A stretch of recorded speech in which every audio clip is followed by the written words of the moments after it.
Good morning guys. So meron pala tayong yan box na coin slot. So tagal na rin to, Omal brand. So babaguhin lang natin yung wire. So yun. Ito siya. Ayan. So ito yung Omal coin slot na universal. So meron kasi tayong buyer na nahirapan daw siya sa nahirapan daw siya doon sa pin wire. Yung mga yung first batch na Omal brand. So ngayon binako na siya, iba na yung wire niya, iba na rin yung pin niya. Ayan. So sa mga naghahanap pala ng Omal brand na 4 digit, man, available din. Yung pala natin available, yung pala natin bago yung dating natin na 32 inches na guard yan, 120 speed siya, 120 MB. Yung dati kasi 90 lang kaya medyo mataas siya konti. So meron din siya yung 1 gig na USB LAN, Omal brand din. So meron din HDMI VGA na Omal brand yan. So sa mga naghahanap niyan, meron tayo na available. Address natin dito pa rin yan.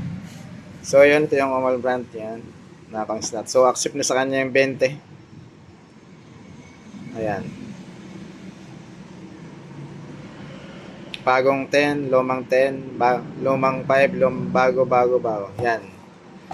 Accept na lahat. So pagbukas natin, meron andito yung kanyang guide. So madalas din ako ginagamit yan.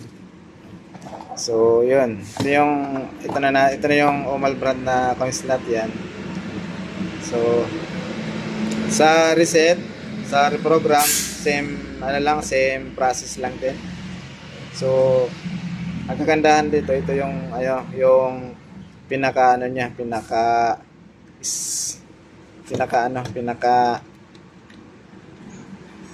spring.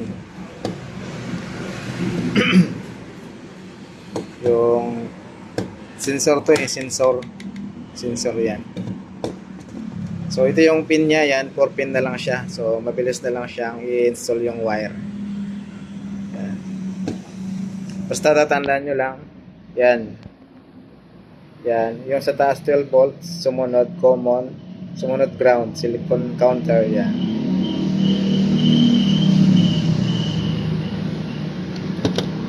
Yan.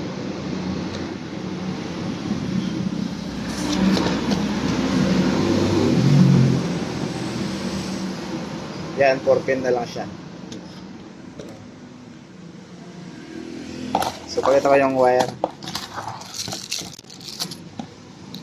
Yan. So, ito yung wire niya. Yan. Halos same na lang din sa mga nakasanayan yung wire. Yan. Then, yung tornilyo, ganun pa rin, standard size.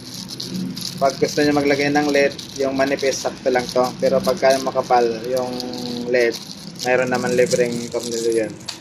So, yun. So,